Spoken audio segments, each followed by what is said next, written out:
This morning I am in Milwaukee visiting with Judith A. Gaskell, perhaps better known to all of us as Judy, who from 2003 until her retirement in 2011 was the librarian of the United States Supreme Court. Following her retirement, Judy remained active in our profession for about another 6.5 years as a volunteer at the Law Library of Congress. Judy, let me thank you first for inviting me here into your home in Milwaukee. I know you have a home also in the D.C. area where you reside probably when it's a little colder here, like in the winter. And that's a real treat to, to be a guest of yours while I'm here to do this session. It is our custom as we begin these conversations to ask you about yourself sort of more as a person, not as much as a law librarian. Can you tell us a little bit about your life, perhaps both when you were young and today? And Yes, I was born in northern Minnesota, and where my father was serving as the Episcopal priest in International Falls, Minnesota. We lived there for about until I was 2. Then we moved to Evanston, Illinois. Then we were in Rock Island, Illinois for 9 years.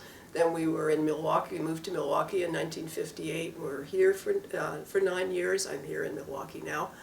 And then while I was in college, my senior year in college, my family moved back to Evanston, Illinois. And so I ended up in the Chicago area for many years until I moved away in 2003. I was working, I went to college at Carleton College in Northfield, Minnesota, graduated in 1967, and I did move to Boston for the summer of 1967, one of the 2 times I was out of the Midwest. And in 1970, between the time I graduated, I had several jobs. I was assistant manager of a bookstore in the Marshall Fields in Evanston, Illinois. I was a full-time basis substitute teacher in the Chicago public school system for 1.5 years, which where I learned that I did not want to be an elementary school teacher. Then I worked at a dictionary publishing company in Evanston, Illinois. And eventually, in 1970, moved to Hyde Park, the south side of Chicago. And I was looking for a job, so I went into the University of Chicago employment division and talked. I thought maybe, since I had been a nurse's aide when I was in college and summer jobs, that maybe I would find a job in the hospital. But they had a job in the law library. So they sent me, it was August of 1970, it was hot and steamy in Chicago. I went over and I had the first interview, and they explained to me how stressful the job was, how the previous circulation desk manager had a nervous breakdown at the circulation desk. And they talked to me for a while and sent me back and said, come back next week for another interview. So I came back, and I was at the circulation desk waiting for the interview. And this kindly man came up to me, Mr. Brooks, who was in the circulation department, said, don't worry about it, you'll get the job, you're the only one who applied. Information the boss might not have wanted you to hear. Yeah, right. So I did get the job. I started working there. My boss, Leon, the head of the law library, was Leon Liddell, a fine southern gentleman from Texas, wonderful, wonderful, supportive man. Oh, and shortly after I started, my friend Judy Wright started working there in 1970. September of 1970. Both Leon and Judy were luminaries in our field in their day. Yeah. We've worked together for many years, and that still remain close friends. We're celebrating over 50 years of friendship now. But Leon encouraged me to start library school, so I started library school in 1971. And also my supervisor at that time was David Badacher, and he was very supportive as well. And we had a wonderful staff there, great people working there. So I went to library school, started at University of Chicago. By 1974, I had not finished my thesis yet, but I'd finished my coursework. So I applied for a job at a law firm library, Sonnenschein, Carlin, Nath, and Rosenthal, and worked for them for about 2.5, 3 years. We started out in one building, and then we moved the library into the Sears Tower. It was a very interesting move. They had the associates pack the books.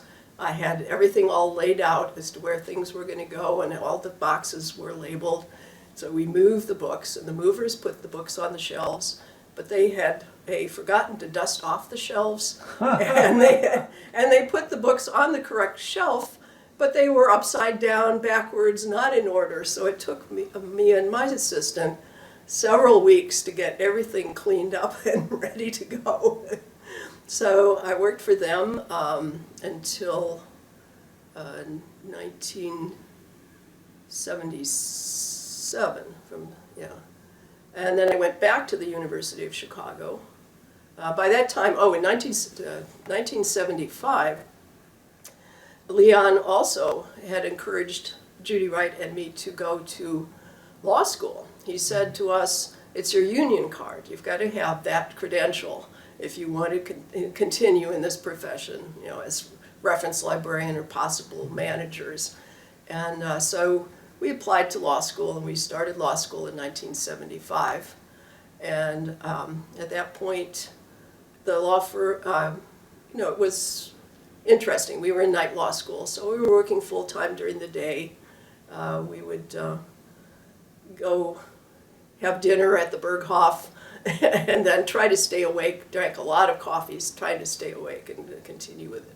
But it was a really good experience but I went back to work at the University of Chicago in 1977 as a reference librarian and worked there until about 78, 79, when I went part-time, did some work for Donna Tukey at her law firm library.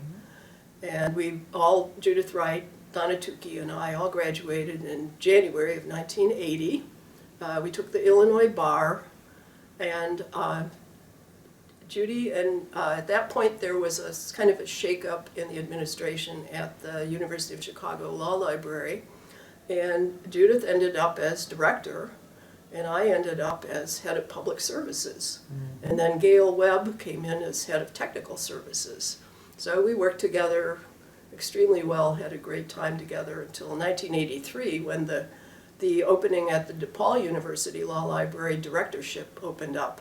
And I applied for that and was hired there, and then continued working there for 20 years. And again, I had a wonderful staff there. You didn't hop jobs a lot. No, I had hopped enough in my earlier years. I mean, we all sort of do. It's part of right. getting ahead, but then you settle down like this. Right, and I really, the law school was great. It was very inclusive, had a very diverse faculty and student body. I did I was a counselor to some of the students, but for the most part they preferred to have a full faculty member as their advisor. I like to call it a regular faculty member. Yeah, right. Teaches a full load of courses instead of just one or two. Right. And so at a certain point there I started an advanced legal research class, and I taught that for several years. Then I hired in a very talented reference librarian named Mark Giangrande, who loved to teach, and so he took over that class.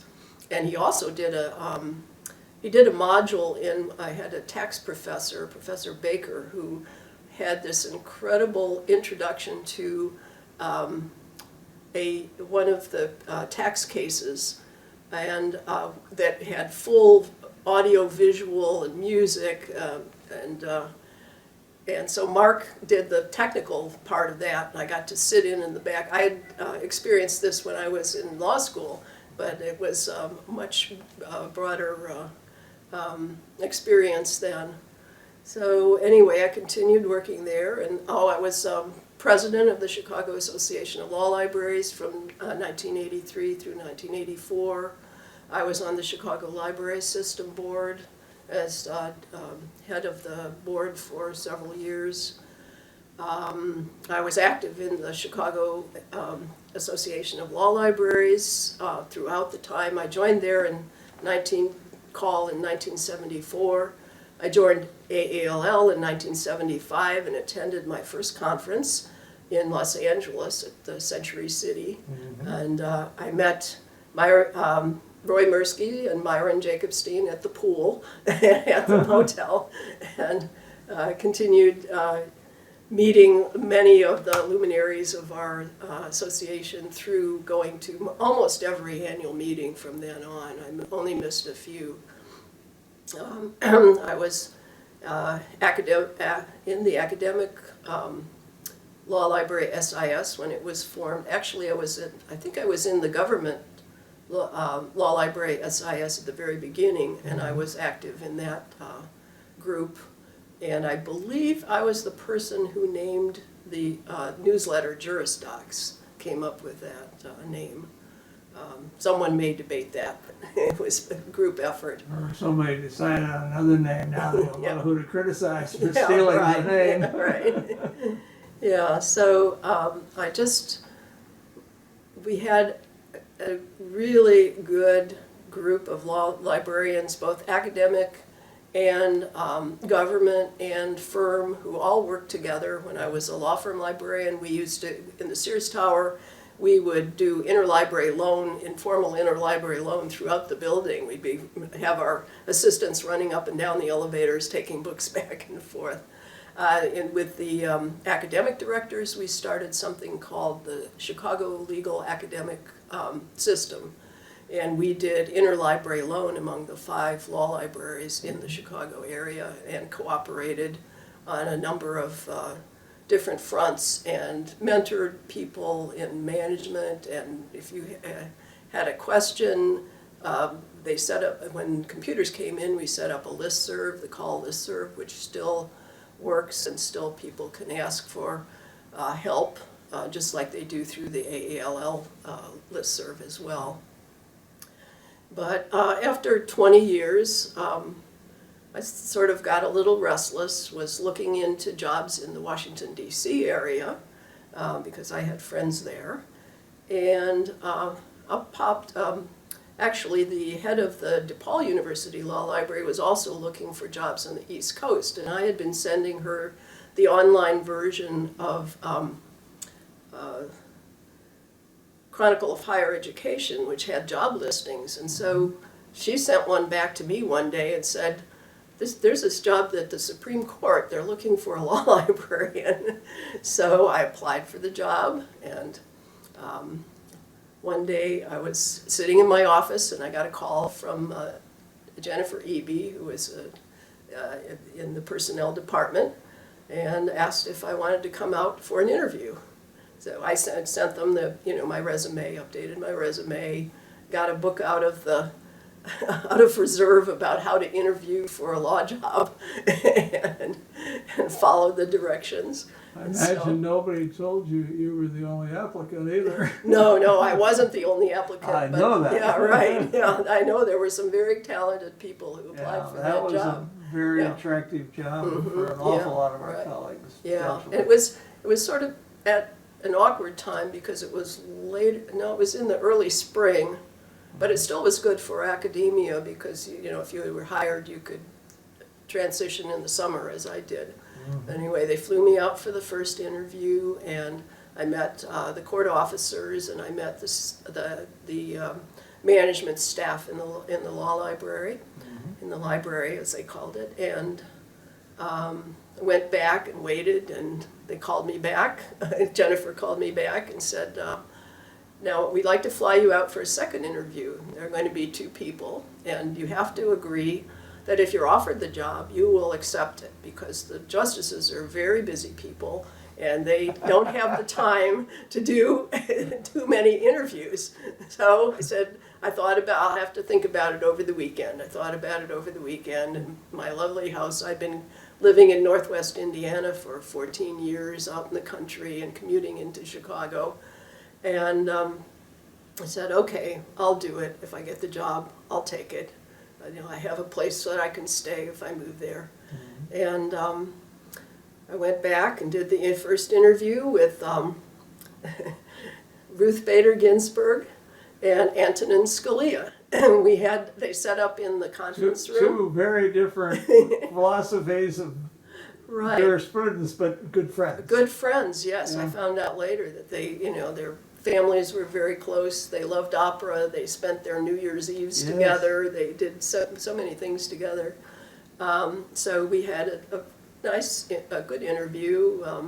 Ruth Bader Ginsburg was interested in some research that I had done into one of the first 100 women who were admitted to the Illinois bar, which was published in a little book called Bar None. And it actually wasn't published until later. Well, it was included on my resume. But and then Justice Scalia, we did some sort of softball questions, talked about the Chicago weather, because he had been on the faculty at University of Chicago when I was working there. But he didn't remember me, but I remembered him. And, I'll bet. yeah, and so, yeah.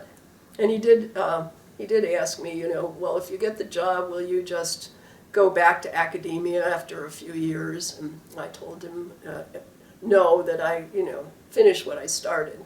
And one of the things I think that they were interested in was that while I was at DePaul, we had moved the library. We had renovated the library once while we were working in it, which was a very interesting situation. People working at the reference desk while they were putting in an elevator across from them and doing, and we had at one point, we have technical services blocked off with the plastic sheeting and moving books around, and doing all the planning and working with architects and ordering the furniture, having custom-made furniture. Our dean wanted it. It had been a very 70s style library, and it was renovated into a much more classical, beautiful library in a high-rise building on the south side of Chicago. So I think because the Supreme Court was about to undergo infrastructure modernization, which was due to end in 2008, but did not. When I came to interview there, I came in through the north entrance, and by the time I started working there, well, I retired from DePaul. I'd been there for 20 years, was eligible to retire. So I retired in July, had 6 weeks to pack up and move to DC, and started working at the court in August. By the time I got to my office, they had closed off the north entrance. They were doing construction already in the north side of the building. And at one point I did end up, my office was in a construction trailer on the north side of the building for a year and a half, which was interesting because at that point, that was one of the main entrances, and people would be lined up outside my office, school classes chattering outside the window. But anyway, hard to concentrate on your work from time to time, Yeah. perhaps. Right, yeah, sometimes it was difficult because mine was the little corner office that was closest to the door. But anyway, I had started there. I have a wonderful staff there, very supportive, larger staff than I had had at DePaul, 29 people working there. We were able to borrow books from the Library of Congress at any time. We had an adequate budget. The photocopiers worked, which didn't always happen in an academic library. Your photocopiers would go down. It was just a dream job. Had a beautiful office when I was in it for a while. And joined the Law Library Society of DC. Again, another very supportive, very cooperative group of people. I really enjoyed my colleagues there. The academic, because I had been a former academic, they invited me to the academic law librarians group meetings too, and I really enjoyed seeing the different libraries and getting to know people. Yeah, it was great. One of your predecessors, Steve Marchington, at the court, also joined the academic side. Yeah. Eventually became an academic librarian. But, Right. I'm not sure if Shelley included. I don't remember that she was, but Yeah. I was beginning to phase out at some. Oh, at that point, Yeah. yeah. Although I think she was already down in Charlottesville. Williamsburg. Williamsburg, rather, Yeah, not yeah. Charlottesville. Yeah, that's she right. retired Yeah. down there. I actually got to Williamsburg once and got to meet with her and have lunch with her. Yeah. And she was always so supportive. The day I started, she sent flowers to my office, and then my high school classmates sent me a plant. And at one point, I was able to bring some of my high school classmates in to see an oral argument. It was, one of the perks was that I had a seat in the court right up front, and I didn't want to go to too many oral arguments because I was afraid they would think that I didn't have enough to do, that I could sit in on every oral argument, but I got to see some extremely interesting ones, and including the Under God demonstration. That one was, that oral argument was That very interesting. courtroom was very ornate. We had a Law Librarian Society meal function there, a dinner meeting at one time. Yeah. And it was sort of all overawed by the venue. Yeah, it was a beautiful building. It's almost like you almost had to pinch yourself every morning and come in through the north door, and or whatever door was open. Sometimes they had to switch doors while they were doing the construction. They were working in the library. They when I started, the contractors said that they would start in the library and finish it first. They would start in 6 weeks. They would sweep through the library and finish all the work. Not true. Not true A at pipe all. dream. Yeah, right. Turns out there was a lot of asbestos in the building, Yeah. and it was much Well, more it was built complex. during the 30s. Yeah, right. Yeah, the late 20s, early 30s. Imagine it was full of asbestos and perhaps other bad things. Yeah, right. And yeah, so they had to do a lot of mitigation. And we had to move books out from one area to another. We moved a lot of the books over to our offsite storage in the Marshall Building next to Union Station. My staff was really good at moving books. And then we had to move, various people out. But one of the good things was, one of the renovations was that we had fan rooms up on the third floor where the library was, and they moved most of those operations down into the basement. So we had extra space that opened up, office space. And so we were able to add more offices. At one point, we had offices out in the hallways on either side of the reading room. There were these marble hallways, and there was no privacy. People could hear exactly what was going on in those offices. Plus, the hallways, they were trying. One of the reasons to do the modernization was to upgrade the electrical and the internet access and that sort of thing, and the AC, and take out the asbestos.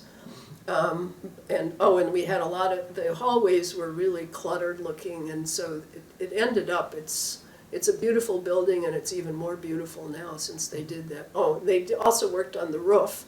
There was one day, my windows started shaking, and I thought they had been working on the roof, and I was afraid the roof was collapsing. It turned out it was an earthquake. And we all evacuated out of the building, and then the marshal, who had come from California, said that was absolutely the wrong thing to do because trees might fall or something. You were experienced earthquake people yeah, back right, east. Yeah, right.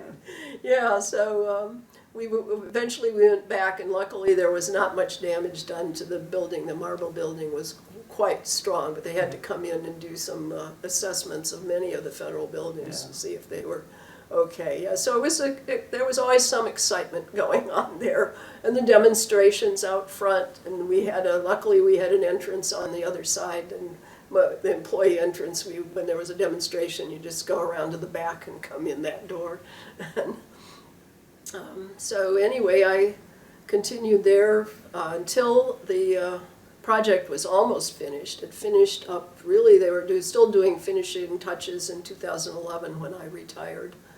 The day before I had my retirement party, there was a flood in the reading room, so we had to pull the books out, send them out. Some of them we just had to throw away, the duplicates, but some of them were part of a original library that had been given to us in the 20s. It was a library of rare books that Roger Jacobs, when he came in, they started cataloging them. They had just been sitting out in the halls and people were walking off with them. Some of the rarest ones were in the librarian's office, and there is an article in Law Library Journal about some of those books and how special they are. But I did hire, when my technical services librarian retired, I hired a man who came down from the University of Baltimore, and he has now managed to catalog almost all of those books. And he found some that we thought were missing, but they had just been miscatalogued. They were sitting there in special collections for years, and nobody knew what they were. So, yes, it was a fabulous collection. Oh, one of the other things they did was they added some compact shelving in the library too. So we ended up with more space. Both they took out the justice's library on the second floor and put in compact shelving.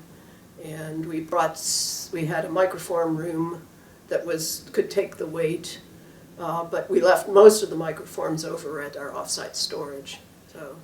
So I finally retired in 2011, feeling that my job was finished there, that I had done it successfully. You stuck through it. Yes, right. I finished what I started, and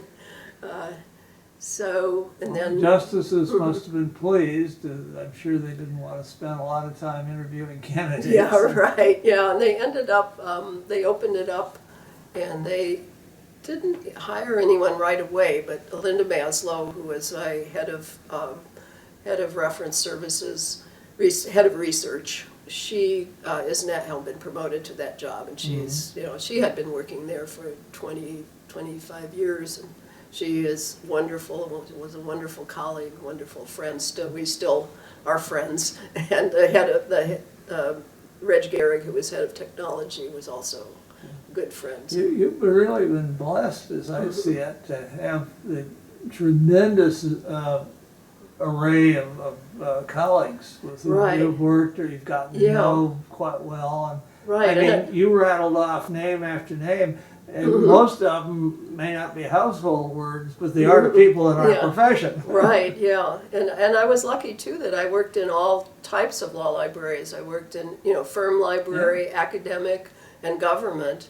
So I got to see the full gamut. And then I was blessed because after I retired, Roberta Schaefer asked me to volunteer at the Law Library of Congress. So I was able to do I was able to do a number of special projects with her and flexible time. And again, the colleagues at the Law Library of Congress were incredible. They're really, excellent people. And one of the most interesting things that I did there was toward the end, they had, the Law Library bought the Heinz Supreme Court reports, the whole online version, and they were, the Law Library was working on putting additional metadata in there so that it could be searchable. And so I worked with that project, and I was able to do it both while I was in DC, and I could do it remotely while I was in Wisconsin.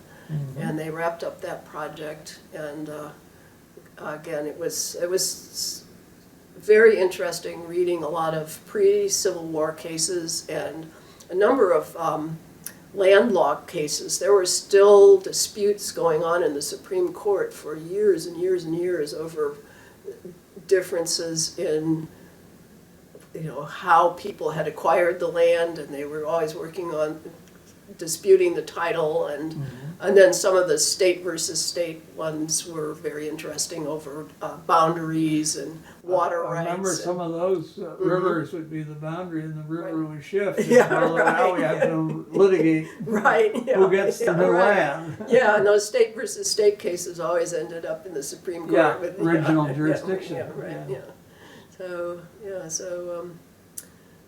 So eventually the Law Library, they had, for very good reasons, they got a full budget, and they were able to do some additional hiring. So they didn't need volunteers anymore. And at that point, I was doing more, working at the U.S. Botanic Garden, where I also volunteered, doing more time there and spending more time in Wisconsin. So worked out beautifully. And so that's basically that's, I still belong to the LLSDC and AALL. I just finished up some of the virtual conferences for the AALL. I'm hoping that we'll be able to have them in person, and that maybe I'll be able to go to Denver next year and see my colleagues and see some friends that I have in Denver. Denver is a very pleasant city to visit,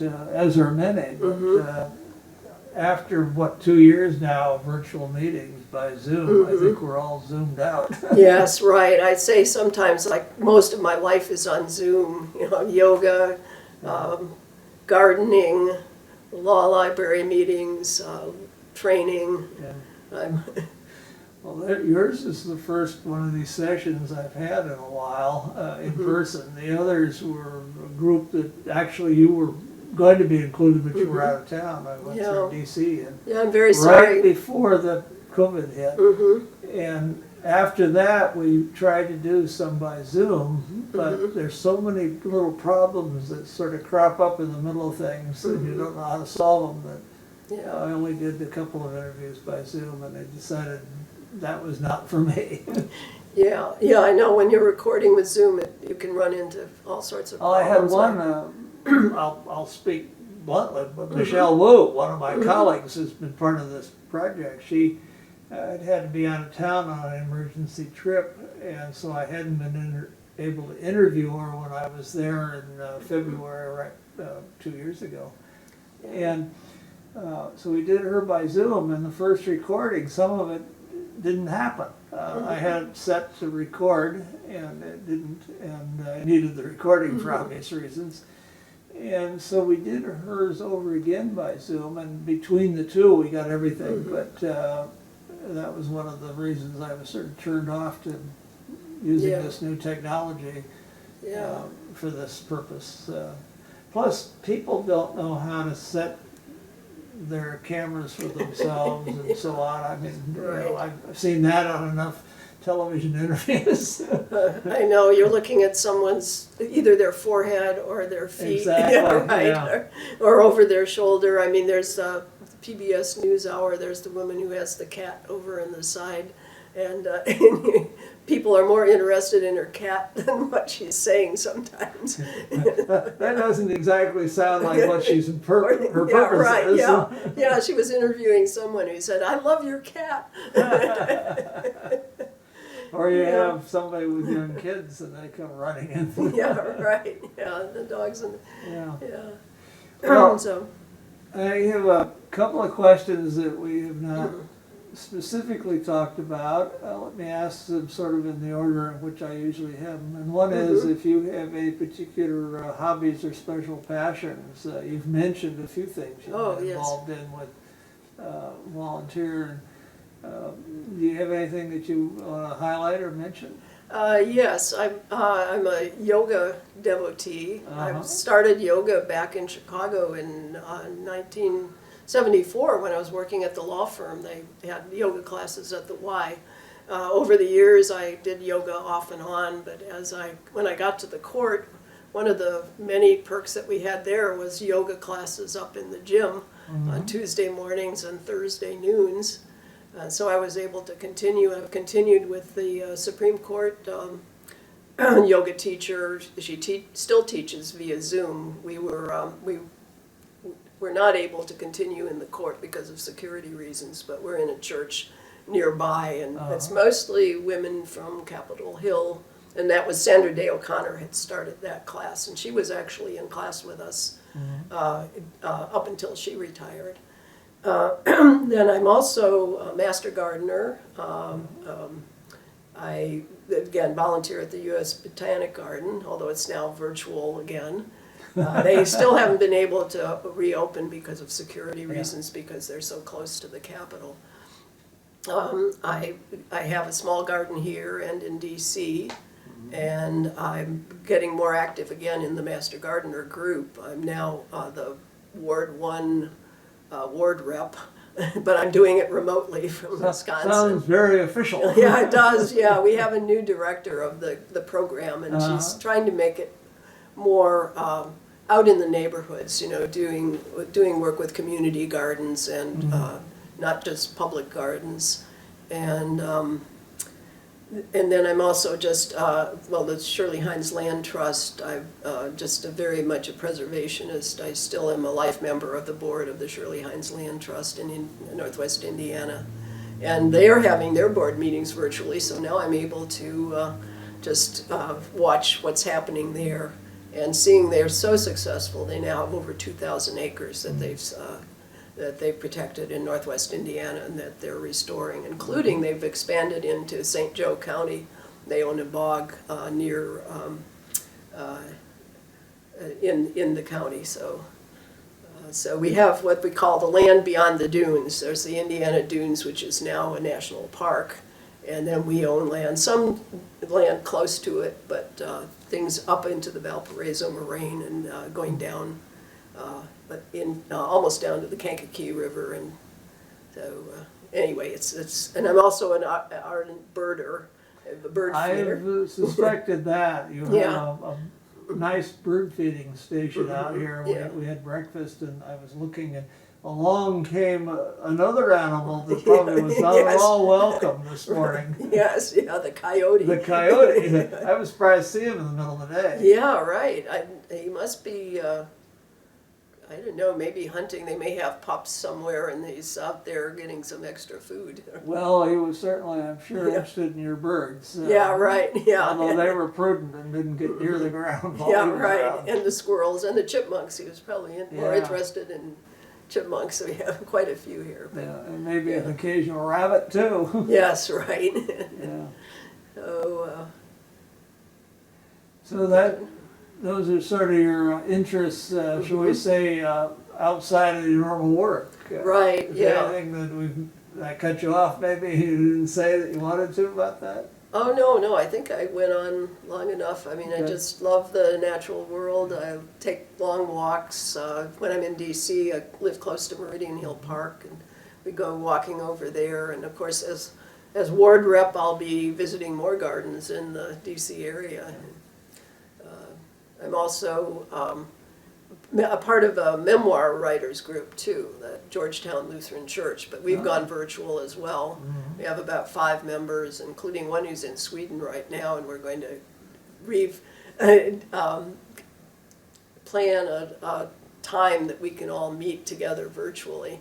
Yeah, so, time difference, you do have to think about when it's that far. Yeah, right. It's about a 6-hour difference from the Eastern time zone. Of course, I'm in the Midwestern time zone then, so I'm always trying to adjust depending on where the Zoom is. We're working on our 55th college reunion at Carleton College. Wow. And I'm on the planning committee, one of the Back 4 in the old co-chairs. days, people at that level were old. Yeah, right. They're not anymore, I know. Yeah, we don't feel that old.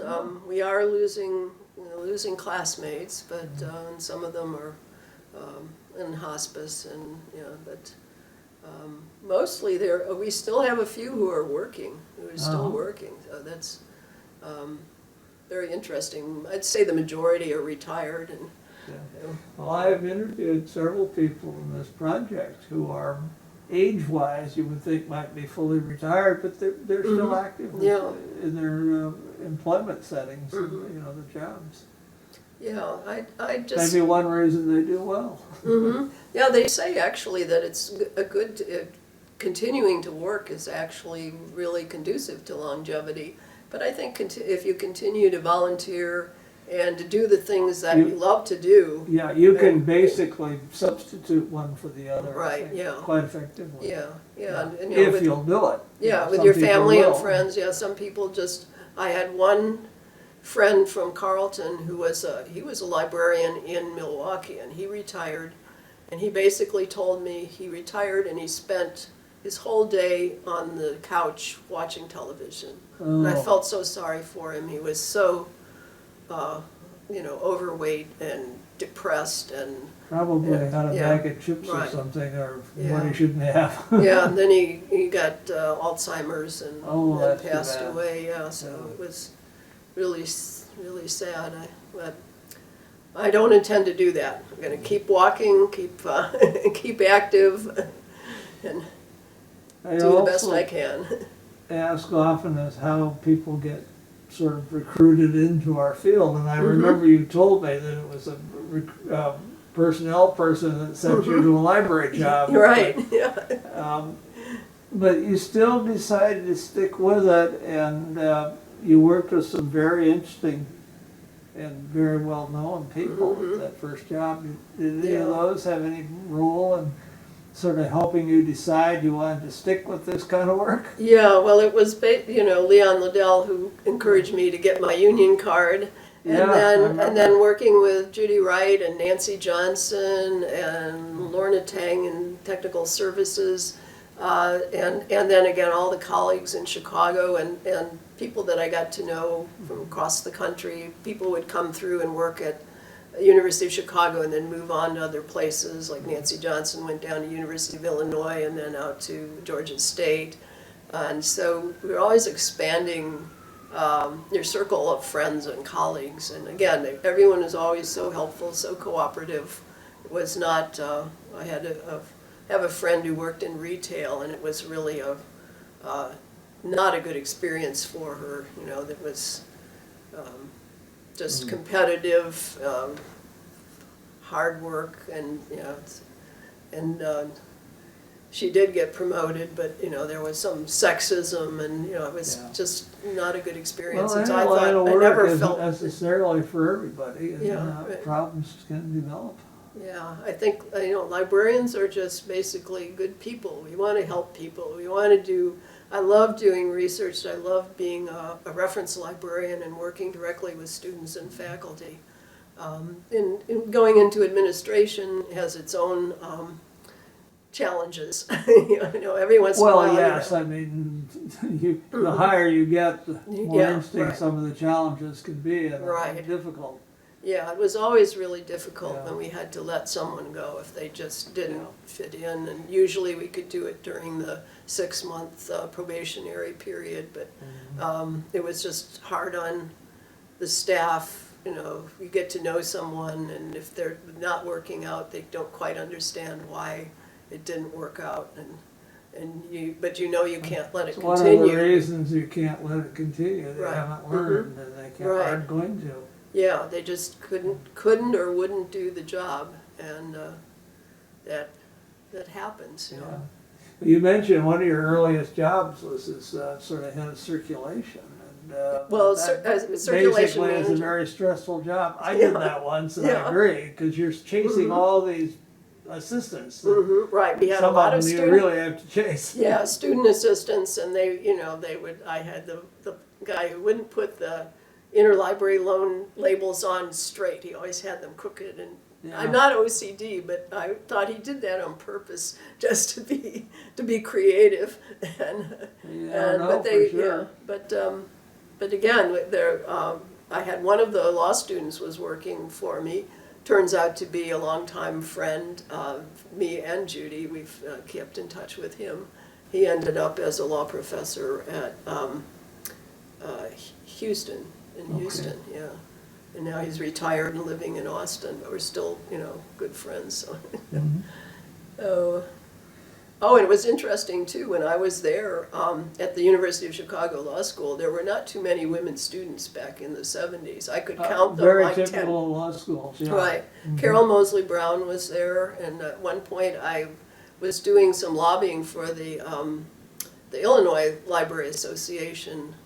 They would send people off to Washington, and we had a meeting with both the Illinois senators, and I was by the door as Carol was leaving. She said, "You look so familiar," and I said, "That's because you saw me behind the circulation desk at the law library for many years."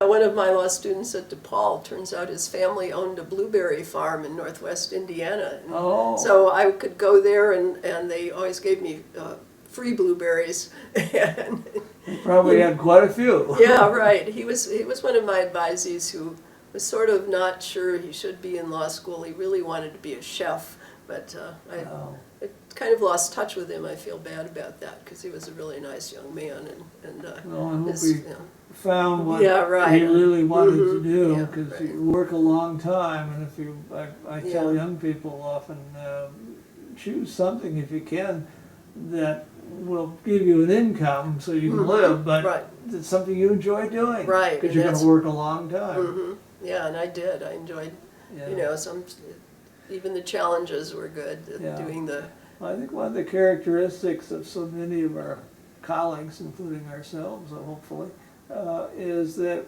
though we're competitive in a way, it's not the negative kind of competitiveness where you basically try and one-up each other Yeah. and so on. And stab that's- people in the back or do something Yeah, like and that. I just have seen so little evidence of that throughout Right. my own career, and you've alluded to it, and Yeah, others yeah. have. I agree. That's Yeah. that was one of the things I just found.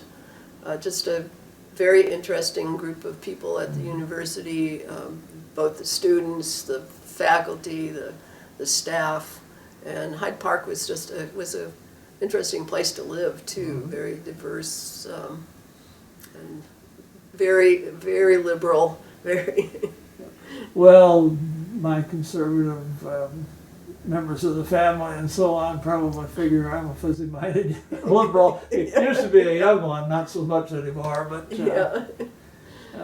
still, and you know, that's sort of the real world. You Yeah. worry about practical things, they think, and like they do, Yeah. and I don't, but I do. But Yeah. Yeah. We just think about it in a different way about yeah, how to solve problems and how to be cooperative and how to support yeah. everyone, not Well- just in it for me.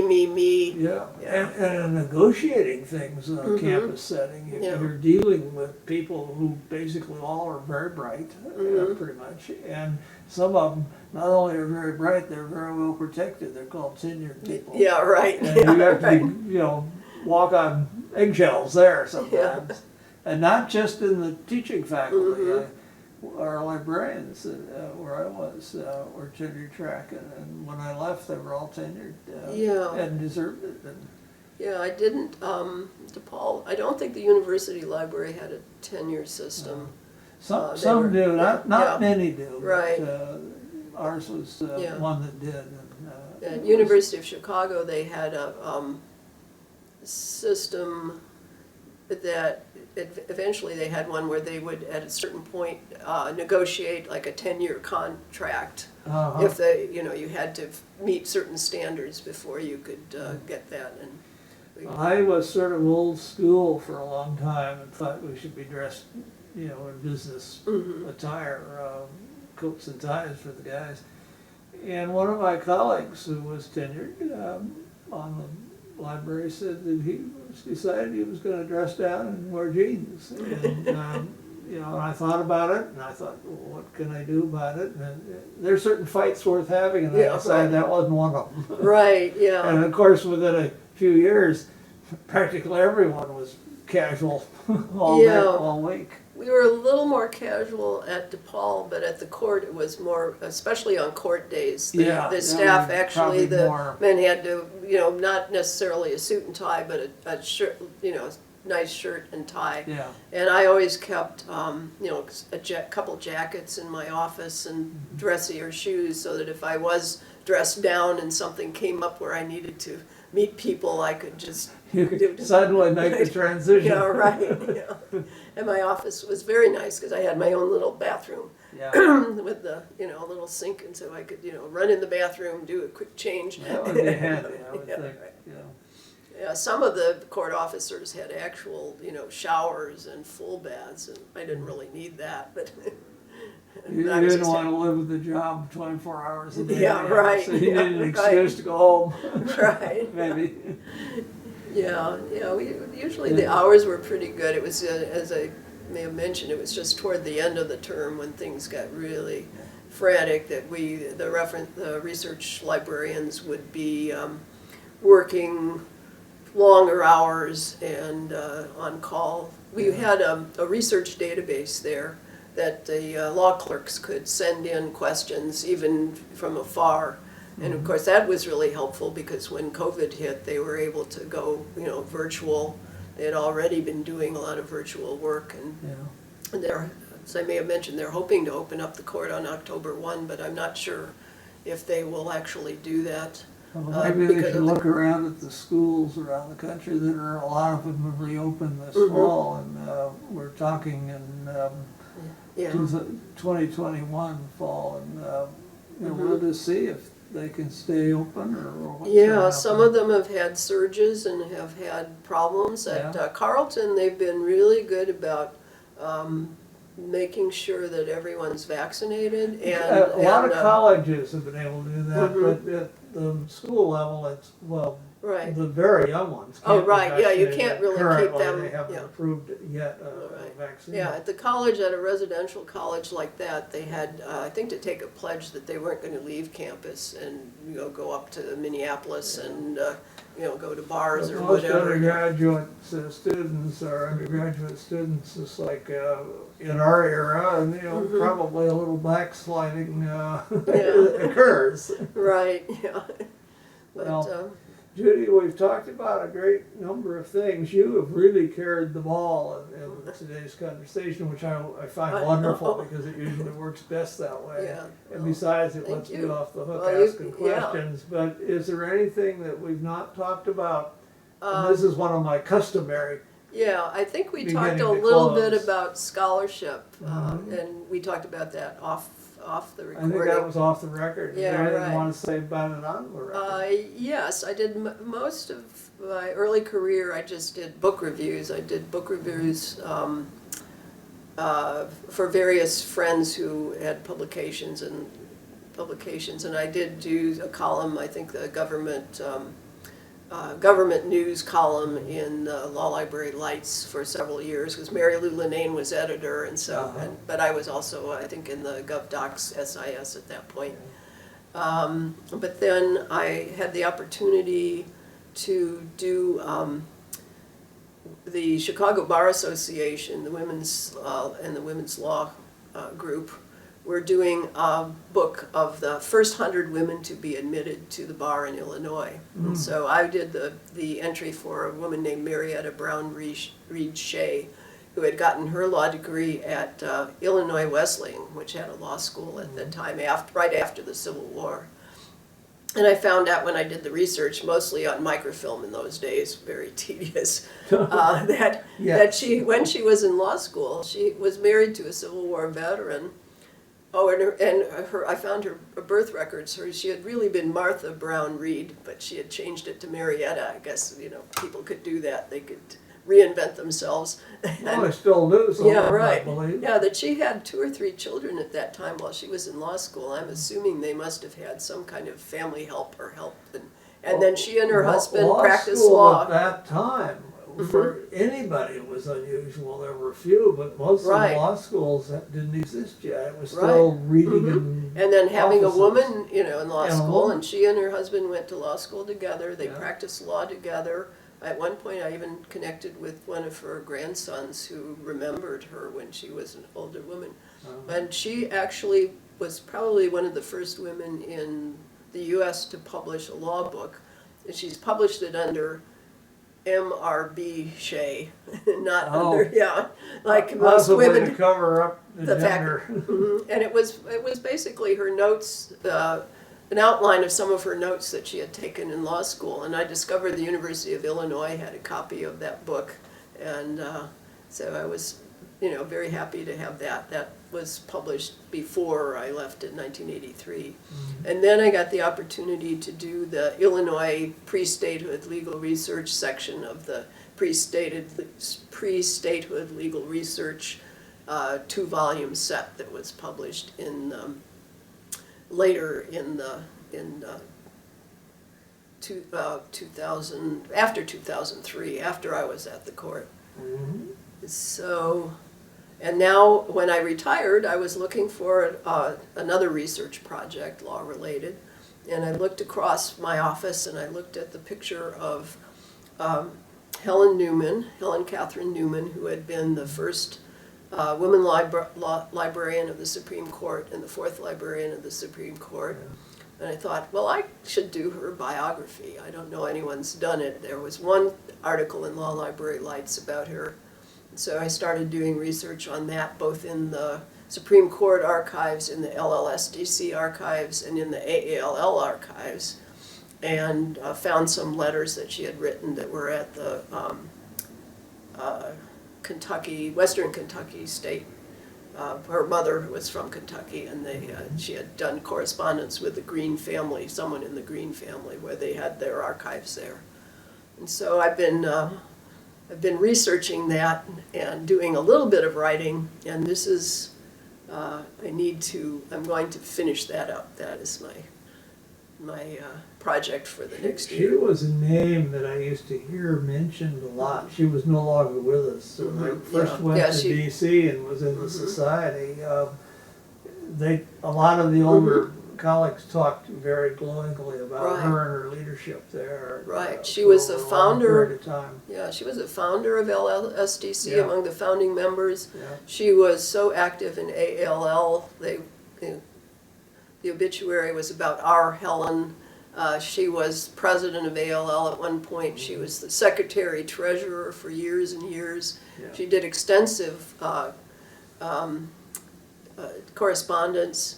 When Roger Jacobs started at the Supreme Court, there was actually a room that had the Newman archives with its own secretary who kept track of it. And, wow. And that's Roger managed to send it down with the ALL archives at the University of Illinois. Well, you know, in today's environment, there's so many members and so much diversity in ALL that perhaps many of our newer colleagues, in hearing this comment about Helen Newman, wouldn't fully understand that the era was different too, where she could become so well known and prominent because there were just a few hundred people active in the association back in the late 30s and she knew all of them because acting as secretary treasurer and corresponding with them and meeting them at the annual meetings.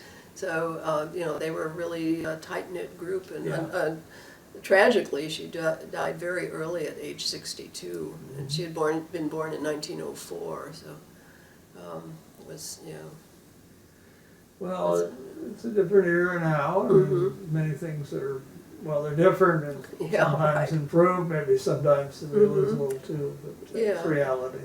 Yeah, I think having so many things available electronically is both a blessing and a curse. There's so much out there that you can just get drowned in it. And, but if you want to find something, like I thought I had European invasive Eurasian jumping worms out in the garden, I went right on my phone and found out how to kill jumping worms. And poured isopropyl alcohol on them. A lot of information on you just Google the question and you'd be surprised what you'll learn. Right, yeah. So that was just my most recent research project here. Trouble with all this stuff that Google and similar services can provide is that you're just overwhelmed with possibilities. Right. The reference librarians get a lot of business because some faculty member thinks, I'll just Google this and get my answer, and then discovers that you've got an answer maybe, but somehow you need to focus it down to one you can use. You'll get 1,000 or 1,000,000 things. Even Wikipedia, you may get a good entry, or you may get just a stub that doesn't have what you need or doesn't have the right links. So, and even there, you wonder if the persons who have written the thing really know what they were talking about. Yeah, and every once in a while I'd come across something that was just either patently false or they had made up some things, and well, so people do. Yeah, right. Yeah.